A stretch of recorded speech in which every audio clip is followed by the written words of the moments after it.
Olá, a partir de agora estamos começando mais uma edição do programa Educa Floripa. E hoje nós vamos trazer na matéria especial um esporte muito bacana que é o jiu-jitsu. Isso mesmo, que nós gravamos lá na Escola Básica Henrique Veras. No quadro é o seguinte, o tema é Creche do Futuro, isso mesmo. E nós já estamos aqui com o nosso entrevistado de hoje para falar de um tema muito interessante que é sobre prevenção de drogas. Charles Chinó, coordenador de prevenção da Secretaria Municipal de Educação de Florianópolis. Seja bem-vindo ao programa Educa Floripa. Olá, tudo bem? Obrigado pela recepção e vamos conversar um pouco sobre prevenção. Muito bem, vamos conversar sim. Bom, o objetivo aqui, Charles, é mostrar as práticas, né, as boas práticas da educação em Florianópolis e também conhecer um pouquinho dos profissionais, né? Eu gostaria que você falasse um pouquinho da tua história na educação, né? Como que você entrou nessa área de prevenção, para o pessoal de casa saber um pouquinho.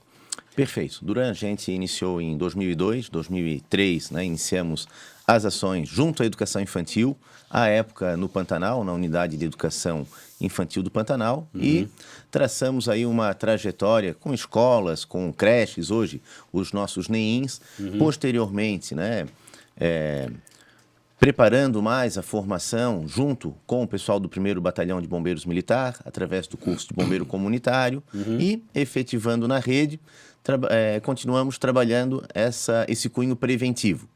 Com o tempo, né, fomos conhecendo melhor as características da rede, dos nossos professores, os projetos, as necessidades das nossas crianças, seja da educação infantil, seja do ensino fundamental, e percebemos que existia uma lacuna bastante grande na nossa formação inicial dos nossos professores, seja na pedagogia, nas licenciaturas, que era a parte de prevenção. Né? Um dos cunhos principais que a gente trabalha é a parte de primeiros socorros, né? Como prevenir e como agir se deparar com uma situação de emergência. A partir daí, né, algumas leis vieram, né, reforçando isso, orientando, algumas determinando algumas práticas e assim a gente vem tricotando, conversando, aprendendo com a nossa rede municipal de ensino e com outros colegas de outras redes, né, estadual, particular, pessoal das universidades, e assim a gente vai desenvolvendo uma cultura prevencionista ao longo, né, desses quase 20 anos de rede. Então, com o passar do tempo, na educação você foi se especializando nessa área de prevenção. Qual é a função da coordenação de prevenção da secretaria ali? Esse teu órgão ali, qual é o dia a dia dela? Como é que é a estrutura aí da coordenação lá? A gente trabalha, né, ouvindo, né, as demandas que vêm das nossas unidades, seja por parte tanto dos pais, né, das crianças, mas principalmente dos nossos educadores. Trabalhamos diversos conceitos, né, entre eles a parte relacionada, como já comentei, prevenção e primeiros socorros, o eixo relacionado a drogas, o eixo relacionado a violências no trânsito, em relação às violências sexuais, a preservação, né, de valores dia relacionado à família, chegamos até a educação fiscal, né, dentro dessa nossa visão preventiva, mas o nosso foco é principalmente, né, a relação com valores, parte de primeiros socorros e a relação com as drogas, né, hoje em dia, né, nesse segundo semestre, muito retomada de parcerias com as polícias militar, federal, científica e outras parcerias com guarda municipal, bombeiro, polícia civil, entre outros colegas, né, que a gente diz que agências participantes. Muito bem, então a função, pelo que eu entendi, é agrupar essas demandas, né, da comunidade escolar ali e aí, como resultado disso, criar projetos de prevenção. Isso. Né? E dentro desses projetos de prevenção a gente pode destacar alguns, até já viraram famosos, assim, vamos dizer, grifes, né? Como é o caso do PROERD, né? Que é um trabalho feito em parceria já há algum tempo com a Polícia Militar. Como é que funciona aí o PROERD? Fala um pouquinho desse projeto. Certo. O PROERD, né, é um programa da Polícia Militar, na verdade, né? Ele é exclusivamente dela, né? Ele é apropriado de um programa americano, né? Ele vem de uma cultura americana que testou e vem testando, né? Vem se adaptando, vem se ajustando à realidade atual nossa, né? Tanto é que algumas das aulas já são focadas nos riscos da internet, a lógica do bullying, a importância da família, né? Entre eles entra, né, como carro-chefe a prevenção às drogas. Ele já, ao longo de muitos anos, vem sendo desenvolvido em Florianópolis pelos 3 batalhões, né? O Batalhão do Continente, que é o 22º, o 4º Batalhão na ilha, e no norte da ilha é o 21º Batalhão. A gente percebe a participação do policial como fundamental nesse processo, muitas vezes serve de referência para aquelas crianças, né? A referência do policial, a referência que muitas vezes em algumas comunidades acaba tendo alguma associação à repressão ou algo do gênero, que é um dos papéis, né, que faz parte dessa instituição, mas ele é muito mais agregador, ele é muito mais acolhedor e ele acabou se tornando, dentro dos nossos currículos, dentro da nossa grade curricular, dentro do nosso eixo norteador, um marco, né, para as crianças. E isso eu não falo só enquanto Secretaria Municipal de Educação, isso eu falo pela experiência com escolas particulares que retomam, que falam, né, que percebem a necessidade desse projeto, as escolas estaduais, e é uma relação muito legal da Polícia Militar com as escolas, principalmente nesse esclarecimento sobre drogas. É um projeto, como você falou aqui, que nasceu na Polícia Militar de Santa Catarina, né, para as escolas, mas as escolas, né, os profissionais de educação trazem muitos subsídios para esses policiais, né? Porque cada escola aí que a gente tem aprendido aqui no Educa Floripa, cada escola tem a sua característica, o seu público, está inserida dentro de uma comunidade e às vezes precisam de demandas diferenciadas. E quem dá esse feedback é o educador, é isso? Exatamente. Essa troca, né, hoje em dia é o diferencial. Não apenas, né, no PROERD, né, esse saber ouvir a comunidade, né, ele tem uma mola mestra, né, ele tem um cordão que ele segue, né, uma caixa, né, que a gente coloca ali de informações e de organização das aulas, mas essa troca com os profissionais da educação, ela é muito produtiva. Da mesma forma, né, outros projetos, como o próprio Tamo Juntos, com a Polícia Federal, começou, né, a perceber a importância desse ouvir. A gente já volta já com esse assunto do Tamo Junto, né, uma parceria que está sendo retomada com a Polícia Federal, porque agora eu quero chamar uma matéria especial muito bacana. Não só a orientação das autoridades, mas também o esporte é um motivador para novos comportamentos, principalmente entre crianças e adolescentes. Por isso, introduzir práticas esportivas na escola pode ser uma grande aliada na melhoria do rendimento dos estudantes. Melhor ainda se essas práticas vierem acompanhadas de objetivos planejados pelo professor, como valores que possam ser absorvidos e levados para a vida. Pois bem, o Educa Floripa foi conhecer o trabalho de um professor da Rede Municipal de Ensino que desenvolve o projeto Jiu-Jitsu na Escola. Joaquim Antônio Gonçalves Neto é formado em Pedagogia para séries iniciais e pós-graduado em Psicopedagogia. E não é só isso, são 14 anos de faixa preta pela Confederação Brasileira de Jiu-Jitsu Profissional. E é ele quem põe em prática o projeto Jiu-Jitsu na Escola. As aulas acontecem todas as terças e quintas-feiras, pela manhã, à tarde e à noite, na Escola Henrique Veras, na Lagoa da Conceição. São mais de 150 alunos. Um super projeto que recebeu apoio da Secretaria Municipal de Educação, que recentemente, inclusive, doou os kimonos. Segundo o mestre Joaquim, além de aprender sobre o esporte, as aulas também trazem muitos ensinamentos que valem para a vida. Eu tenho alunos graduados, né, de vários níveis. A gente divide as turmas por idade e habilidade motora. Então eu tenho uma turma anterior que são alunos de 6 anos até 8 anos.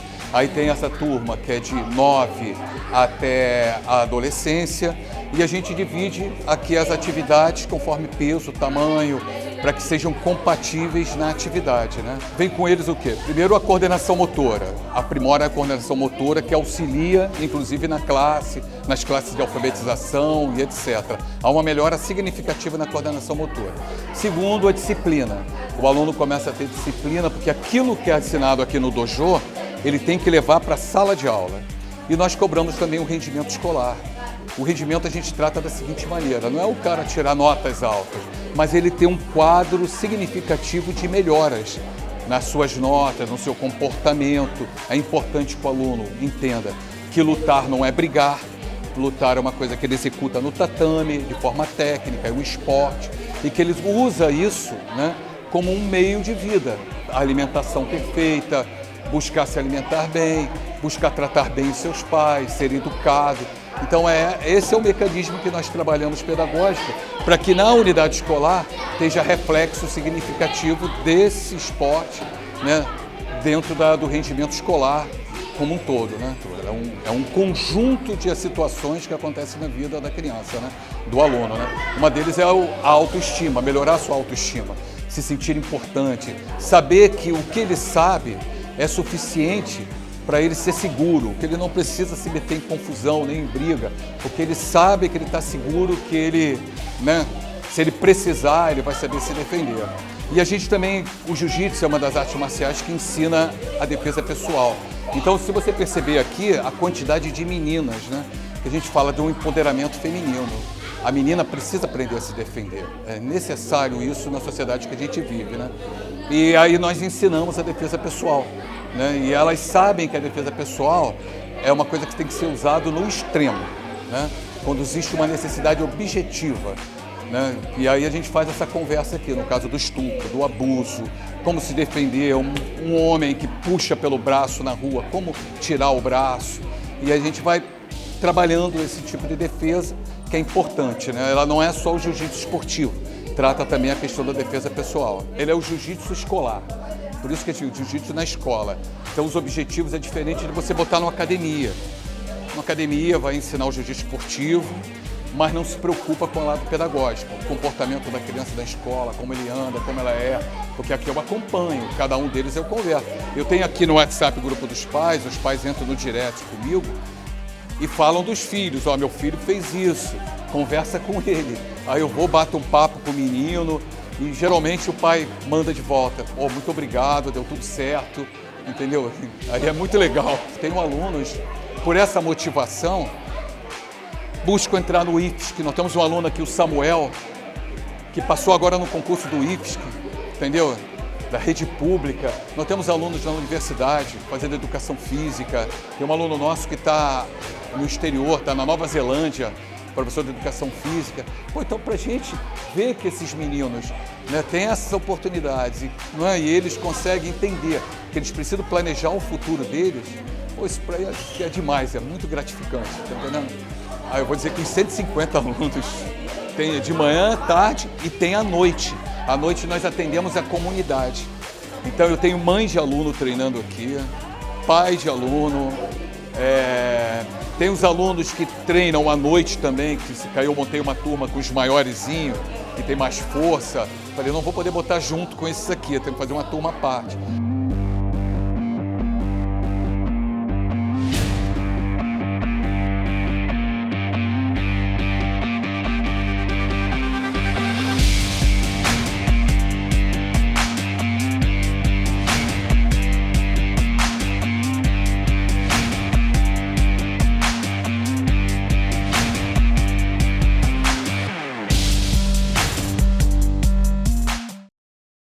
Essa foi a nossa matéria especial, o esporte como protagonista, né, dentro da educação. Voltando aqui com o nosso entrevistado, o Charles, que é coordenador de prevenção da Secretaria Municipal de Educação. A gente falava no bloco anterior sobre uma outra parceria que está sendo retomada agora, que é o hashtag Tamo Junto, em parceria com a Polícia Federal, né? Só que dessa vez o foco não é o aluno, e sim a capacitação voltada para o professor, é isso? Isso, exatamente. É um projeto, né, como comentou, que é retomado. Antigamente ele era feito com o Ministério da Saúde, né? Ele era organizado pelo Ministério da Saúde e agora ele está sob égide da Polícia Federal.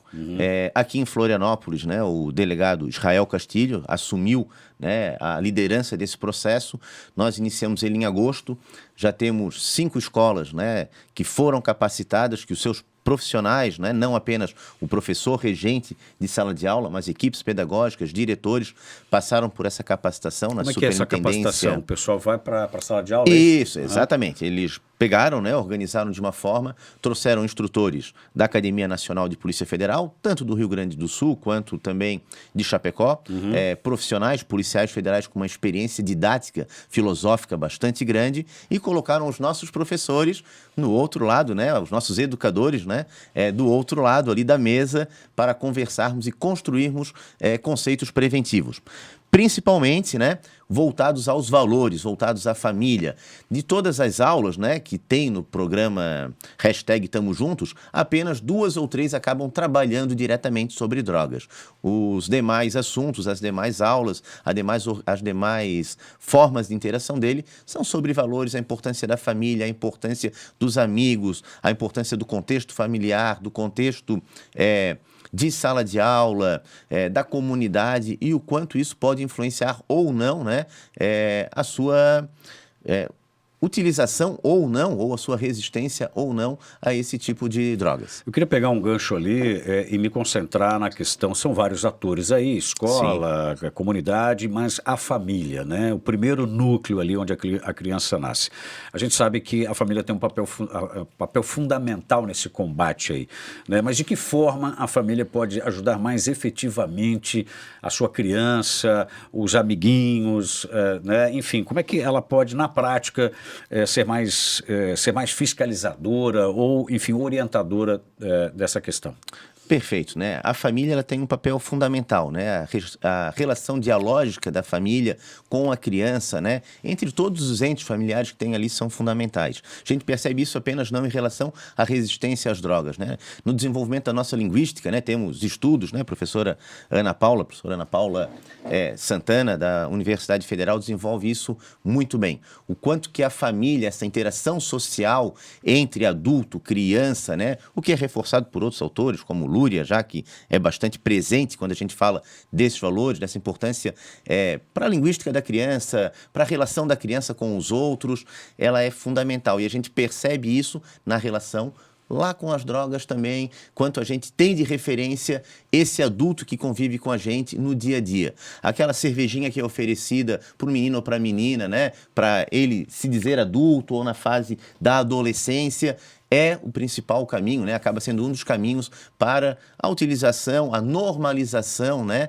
E uma adequação, vamos colocar, entre aspas, essa palavra, daquilo que seria normal. Não, é normal beber, né? É normal o uso de drogas. É a questão da droga lícita que se fala. Nós temos aqui, usa esses dois termos, a droga lícita e a droga ilícita. Vamos só para diferenciar para o pessoal de casa o que é uma coisa e o que é outra coisa. Certo. A gente percebe que os estudos mostram isso, as estatísticas mostram isso, né? E a Polícia Federal tem uma apropriação muito grande sobre, né, essa experiência, que o caminho acaba sendo o cigarro e o álcool, né? Que a gente percebe que ele não é liberado, que são lícitos, né?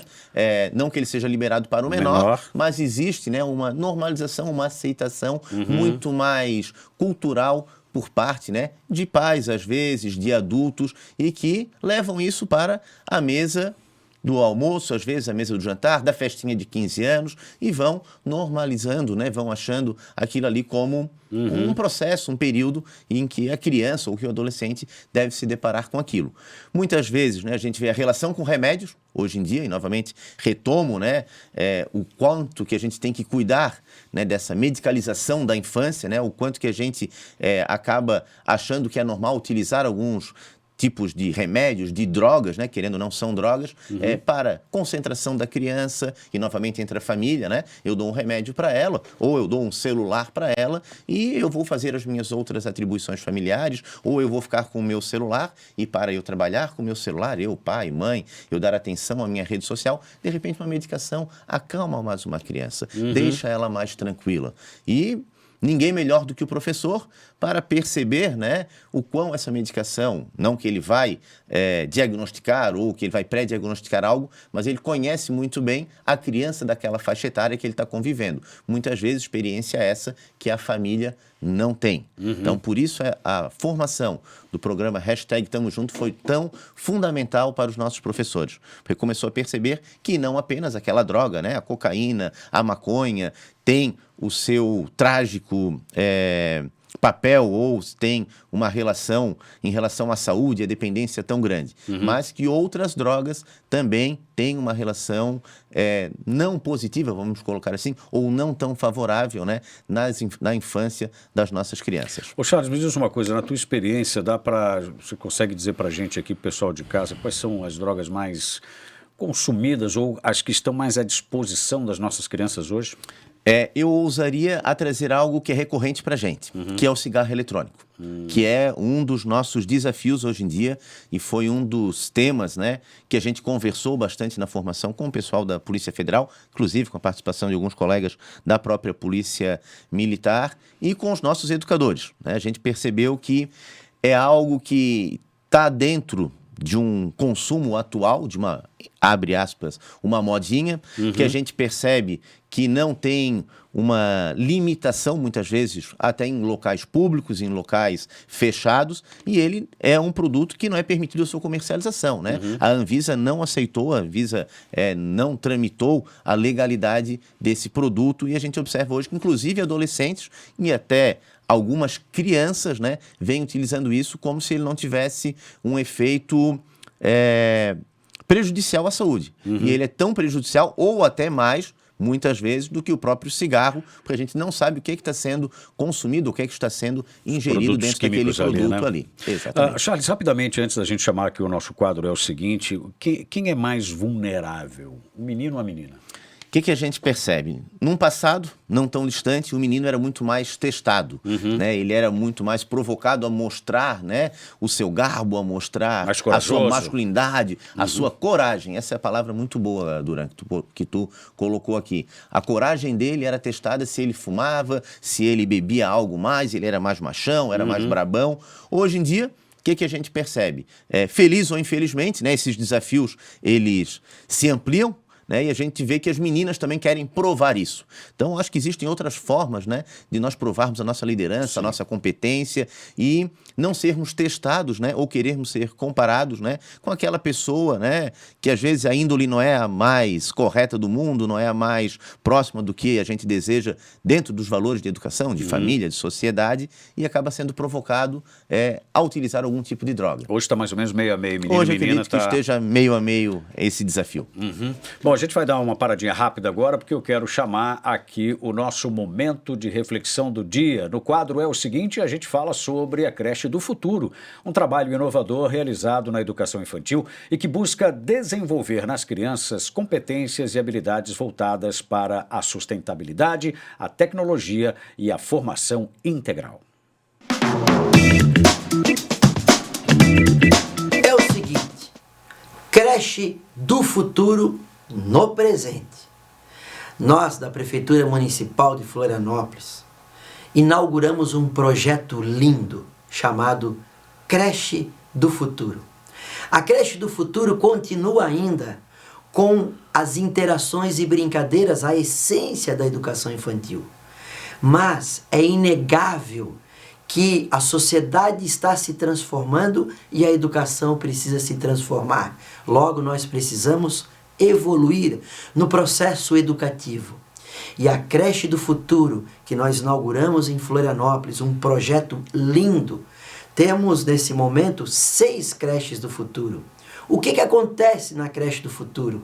Nós temos para todas as crianças de 4 meses a 5 anos e 11 meses, novas possibilidades para as crianças aproveitarem essas possibilidades.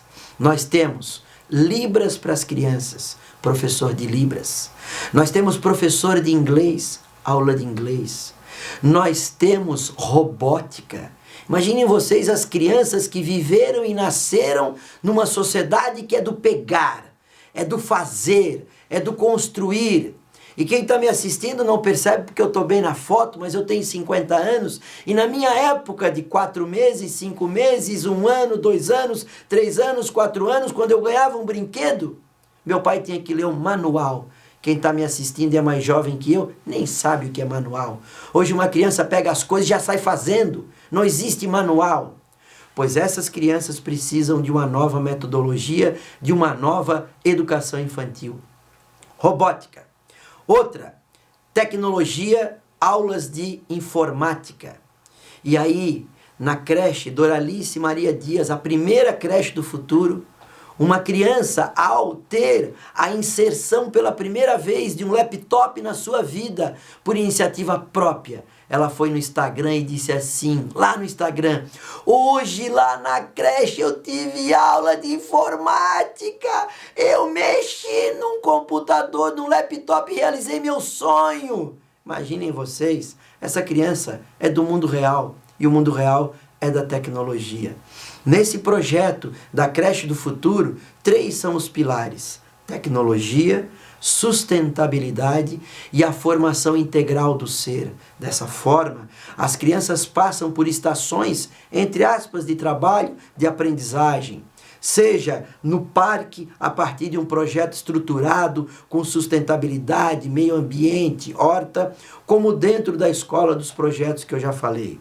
A docência nessa creche é uma docência compartilhada, onde todos aprendem com todos.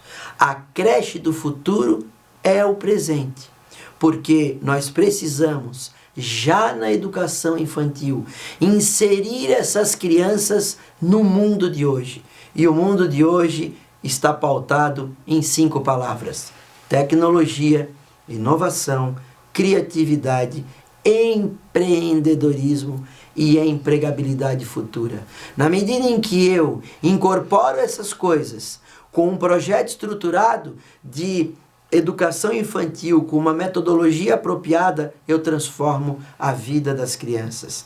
Nessas creches, a educação não é futuro, a educação é presente. Quando essas crianças chegarem no passo seguinte, no segundo passo da educação básica, que é o ensino fundamental, não tenhamos dúvidas, essas crianças estarão muito melhor do que nós temos hoje. Esse é o sonho, e o sonho é um futuro melhor, mas o sonho se faz no hoje, no presente. É o seguinte, educação transforma. Esse programa mostrou. Um beijo no coração e um grande abraço. Esse foi o nosso momento de reflexão com o tema Creche do Futuro. Bom, chegamos ao final do nosso programa, a gente está aí nos últimos minutinhos. O que a gente quer saber é o seguinte, Charles, existe algum dado que mostre a eficácia desses programas como o ProErd, por exemplo, agora o retorno do hashtag Tamo Junto, né? Você tem algum dado que nos diga, nos mostre ou nos aponte quantas crianças deixaram de cair no mundo das drogas, né, por conta desses programas? Perfeito, né? Ele tem uma eficácia, sem sombra de dúvidas, né? Não tenho esse número quantificado, mas a gente percebe que não apenas adolescentes, mas hoje em dia até pessoas da nossa faixa etária, né? Um pouco mais jovens, né? Que passaram por esses programas, têm uma consciência muito mais esclarecida, né? Se ele utiliza com dolo daquilo que está fazendo. A gente percebe pessoas, inclusive professores nossos, que passaram por esses programas e hoje dizem: eu não utilizo em virtude disso. Eu até utilizo, mas eu tenho ideia que ele tem um malefício e pode me trazer determinadas sequelas, determinada dependência, que sabe o prejuízo que esse tipo de droga, né, ou qualquer outro tipo de droga, né, seja lícita ou ilícita, pode trazer para ela. Ele desenvolveu uma conscientização nessas pessoas que passaram pelos programas. E os números são positivos aí com relação à prevenção, né? Bom, você trabalha com prevenção. Prevenir é melhor que remediar? Sem sombra de dúvidas, né? A gente percebe isso. Não apenas pelas crianças, mas, como falei, pelos profissionais que a gente vê no dia a dia, tendo essa consciência que a cultura prevencionista é o caminho. Eu ter clareza, eu ter uma objetividade frente ao que eu quero e às minhas crianças e mostrar para eles os benefícios e os malefícios que alguns comportamentos podem levar, é um dos caminhos mais produtivos, vamos colocar assim, né? Mais eficazes dentro da educação. Muito bem. A conclusão que a gente chega no programa de hoje aqui, sobre prevenção contra drogas e outros tipos de prevenções, é que a escola tem um papel importante e a família também tem um papel importante, né? Exatamente, né? A gente conclui com essa ideia, né, da importância de você, pai, mãe, padrasto, avô, avó, quem tem a tutoria, quem tem o convívio com essa criança, de conversar com ela, de ouvir essa criança, de dialogar com essa criança. Os diálogos hoje em dia nos mostram, né, nos trazem muitas informações que muitas vezes elas ficam não não desenvolvidas, não mostradas de uma forma evidente na conversa do adolescente com o adolescente. Ele precisa ser ouvido, a criança precisa ser alvo, né, dessas famílias em diálogos, em conversas, seja à noite, seja antes de dormir, seja ao sair para o trabalho, mas vamos ouvir as crianças. Muito bem. Charles, muito obrigado, viu? Foi um prazer tê-lo aqui. O Educa Floripa fica por aqui. Nos vemos no próximo programa. Tchau, pessoal. Um abraço.